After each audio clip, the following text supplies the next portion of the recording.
দর্শক, আমরা দেখতে পাচ্ছি স্লোগানে উত্তাল হয়েছে ঢাকার শাহবাগ মোড়। আমরা দেখতে পাচ্ছি শহীদ শরীফ ওসমান বিন হাদির মৃত্যুর ন্যায় বিচারে তারা সবাই আজকে স্লোগান করেছে। তাদের একটি দাবি, তারা শহীদ শরীফ ওসমান বিন হাদির মৃত্যুর ন্যায় বিচার চায়। এবং দর্শক, আমরা জানি 12ই ডিসেম্বর যখন শরীফ ওসমান বিন হাদি নির্বাচনী প্রচারণা শেষে বিজয়নগর পানিট্যাঙ্ক এলাকায়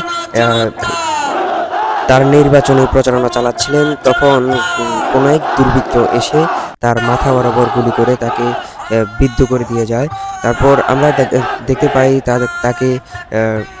তাকে উন্নত চিকিৎসার জন্য ভর্তি করা হয় এভারকেয়ার হসপিটালে।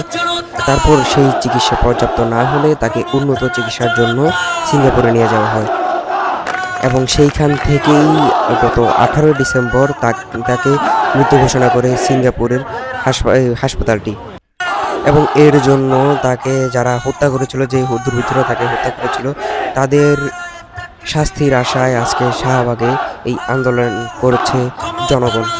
এবং দর্শক, আমরা যদি আপনাদেরকে দেখানোর চেষ্টা করি, এখানে লাখো লাখো মানুষের ভিড় জমেছে এই শাহবাগ মোড়ে এবং এখানে হাদির ন্যায় বিচারের আশায় সবাই বসে আছেন।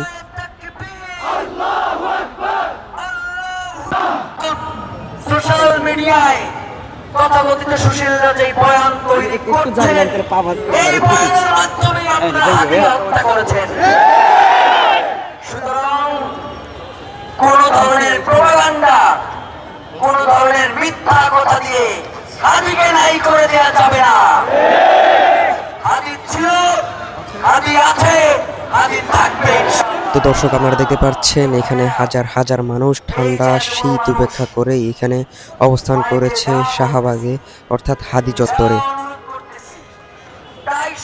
দর্শক, আমরা যদি আপনাদেরকে জানিয়ে রাখি, যখন হাদি 18 ডিসেম্বর মৃত্যুবরণ করে, তারপর শাহবাগে ছাত্র জনতা এখানে আন্দোলন শুরু করে এবং সেই আন্দোলনের মাধ্যমে এই শাহবাগের নাম রাখা হয় হাদি চত্বর। এবং সেই হাদি চত্বরেই আজকে দেশের বিভিন্ন অঞ্চল থেকে মানুষ ছুটে এসেছেন আজকে আবারও হাদির ন্যায় বিচারের দাবিতে।